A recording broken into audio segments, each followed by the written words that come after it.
Assalamualaikum warahmatullahi wabarakatuh. Perkenalkan, nama saya Sarah Ramadan, mahasiswi dari Magister Ilmu Komunikasi Politik.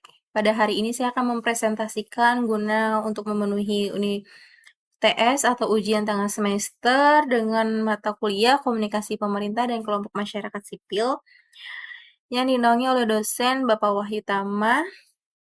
Baik, untuk selanjutnya saya akan membahas tentang teori Political Public Relation and Strategic Framing. Analisa strategic framing politik di Indonesia pada tahun 2026. Pertama, di era digital dan media sosial, komunikasi politik tidak lagi hanya bergantung pada pidato, konferensi pers, atau iklan kampanye. Politik modern kini sangat dipengaruhi oleh bagaimana sebuah isu dibingkai atau di-frame pada publik. Konsep ini dikenal sebagai strategic framing dalam kajian political public relation. Pada chapter political public relation and strategic framing, dijelaskan bahwa framing merupakan proses memilih aspek tertentu dari realitas politik untuk ditonjolkan persepsi publik terhadap suatu isu, aktor politik, maupun kebijakan tertentu.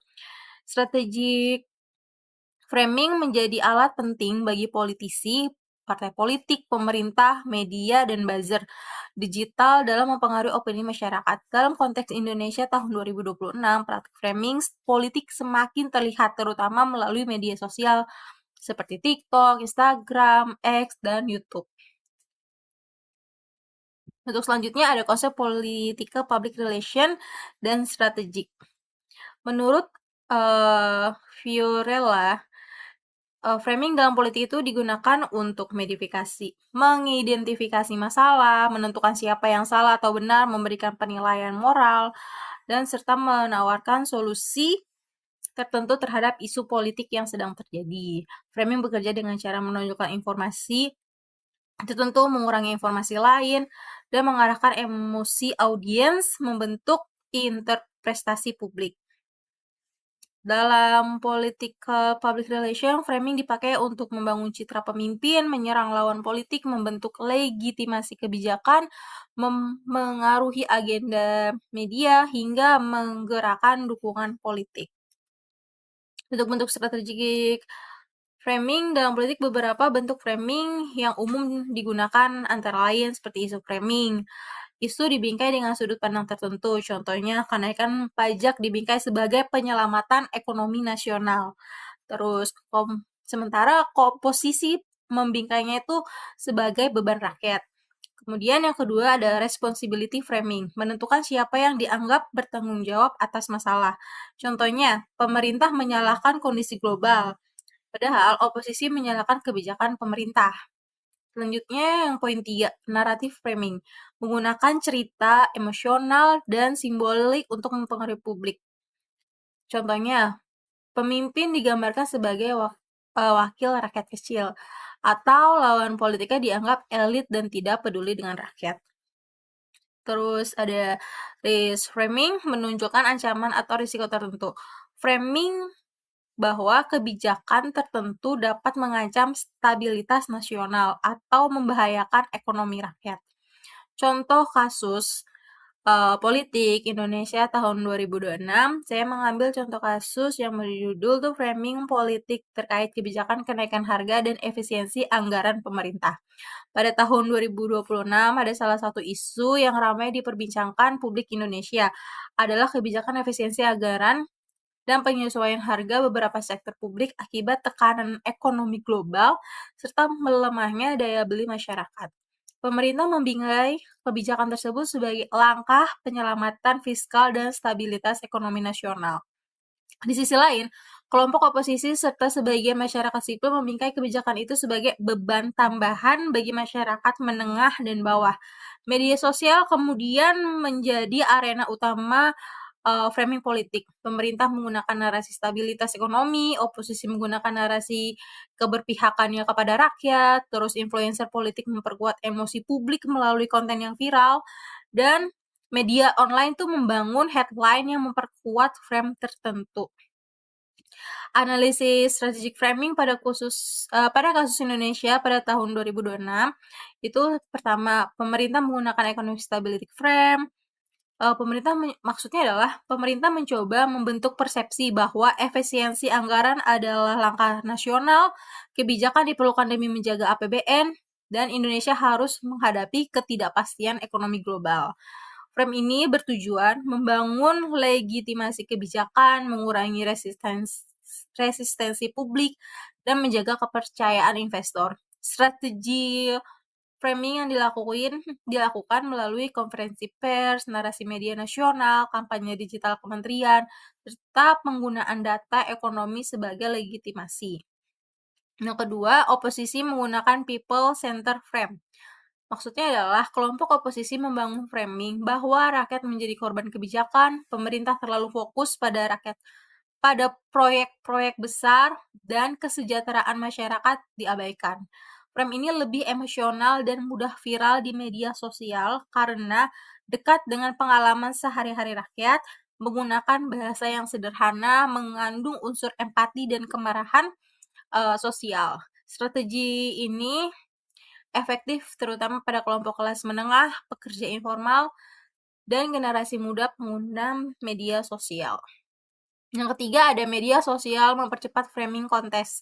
Dalam teori framing, kondisi ini disebut framing kontes, yaitu persaingan antar frame untuk mempengaruhi opini publik. Di Indonesia pada tahun 2026, TikTok mempercepat penyebaran framing nasional, X memperkuat polarisasi politik, YouTube dipakai untuk membangun narasi panjang, dan Instagram digunakan untuk pencitraan visual pemimpin. Akibatnya, opini publik menjadi sangat cepat berubah, masyarakat cenderung menerima frame yang sesuai dengan keyakinan mereka masing-masing, dan ruang diskusi publik menjadi lebih polaristik. Lalu, dampak strategic framing terhadap demokrasi itu apa? Strategic framing memiliki dampak positif maupun negatif. Dampak positifnya, membantu masyarakat memahami isu yang kompleks, meningkatkan partisipasi politik, mempercepat penyebaran informasi. Namun, di sisi lain, ada dampak negatifnya, yaitu memanipulasi opini publik, penyebaran disinformasi, polarisasi sosial, politik berbasis emosi dibanding dengan substansi. Di Indonesia sendiri, framing politik seringkali lebih fokus pada simbol-simbol tertentu, pencitraan, konflik personal, dibandingkan diskusi kebijakan secara mendalam. Jadi kesimpulannya adalah strategic framing merupakan elemen utama dalam political public relation modern. Melalui framing, aktor politik dapat membentuk persepsi masyarakat terhadap suatu isu, kebijakan maupun tokoh politik. Kasus politik di Indonesia menunjukkan bahwa pertarungan politik tidak hanya terjadi pada level kebijakan, tetapi juga pada perebutan makna dan persepsi publik. Pemerintah dan oposisi sama-sama menggunakan framing untuk menangkan opini masyarakat melalui media massa dan media sosial. Dalam era digital, kemampuan masyarakat untuk berpikir kritis menjadi sangat penting agar tidak mudah terpengaruh oleh framing yang manipulatif. Oleh karena itu, literasi media dan pemahaman komunikasi politik menjadi kebutuhan utama dalam menjaga kualitas demokrasi di Indonesia. Untuk teori selanjutnya, menggunakan contoh kasusnya di sini adalah tantangan baru bagi praktisi political public relation di era media sosial.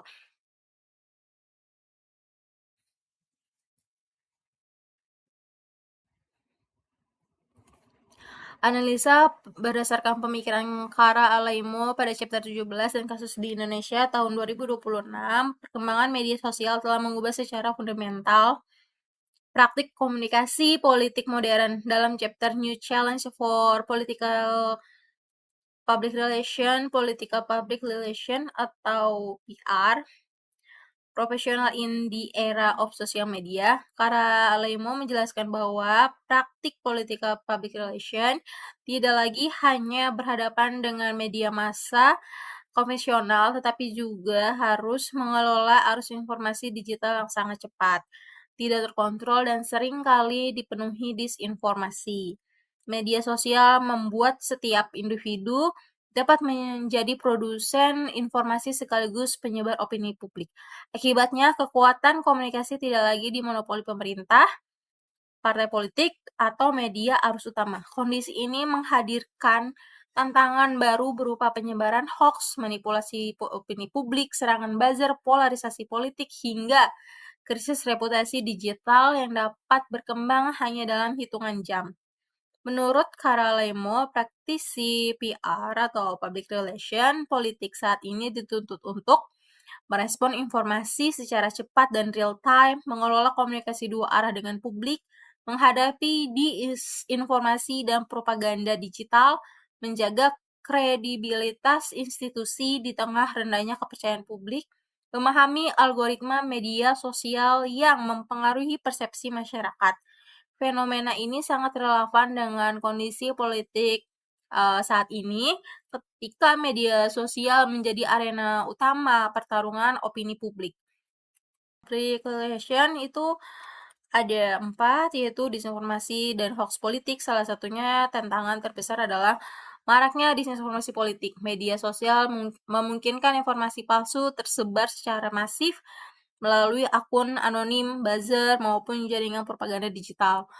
Kemudian viralitas dan krisis komunikasi. Media sosial menciptakan budaya viral. Sebuah kesalahan kecil dari pejabat publik dapat langsung menjadi krisis nasional hanya dalam beberapa jam. Yang ketiga, algoritma media sosial dan echo chamber. Menurut Karalemo juga menyoroti pengaruh algoritma media sosial yang cenderung memperkuat polarisasi politik. Pengguna lebih sering menerima informasi yang sesuai dengan pandangan mereka sendiri. Yang terakhir, menurunnya kepercayaan terhadap media dan pemerintah. Di era politik, media sosial ini bagi masyarakat tidak lagi hanya mempercayai media mainstream. Influencer, konten kreator, bahkan akun anonim sering dianggap lebih dipercaya oleh sebagian publik. Kasus disinformasi terhadap aktivis dan jurnalis di media sosial. Contohnya, platform media sosial dinilai lambat dalam menangani penyebaran disinformasi. Amnesty International menilai Meta, TikTok, X, dan YouTube gagal menghentikan penyebaran konten berbahaya secara cepat. Kemudian pentingnya etika politikal public relation menekankan bahwa praktisi politikal harus menjaga etika komunikasi digital.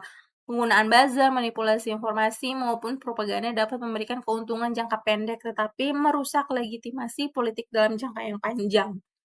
Media sosial menjadi senjata politik.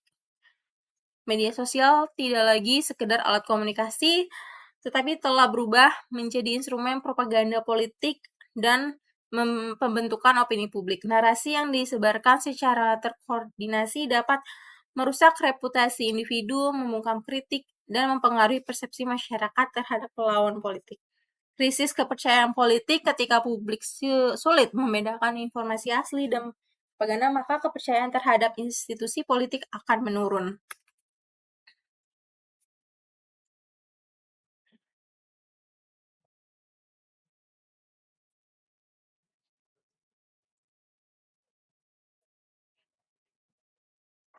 Analisa politik public relationship terhadap kasus Indonesia tahun 2026.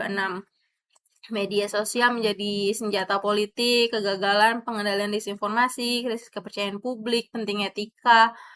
Kesimpulannya dari beberapa poin tersebut adalah Karalemo itu menunjukkan bahwa era media sosial telah menciptakan tantangan baru yang kompleks bagi praktisi politikal, public relations, disinformasi, viralitas, algoritma media sosial, dan polarisasi politik membuat komunikasi politik menjadi semakin sulit untuk dikendalikan.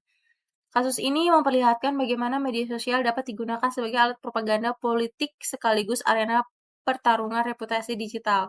Kampanye disinformasi terhadap aktivis dan media menunjukkan bahwa political PR di era digital bukan lagi sekedar membangun citra, tetapi juga berkaitan dengan perlindungan demokrasi, kebebasan berekspresi, dan kepercayaan publik. Oleh karena itu, praktisi political public relation di masa depan harus mampu menggabungkan strategi komunikasi digital dengan etika, transparansi, dan kemampuan menghadapi disinformasi secara profesional. Dalam era media sosial, keberhasilan komunikasi politik tidak hanya ditentukan oleh beberapa viral pesan disampaikan, tetapi juga oleh seberapa besar kepercayaan publik yang bisa dipertahankan. Oke, demikian Sekian presentasi dari saya, terima kasih.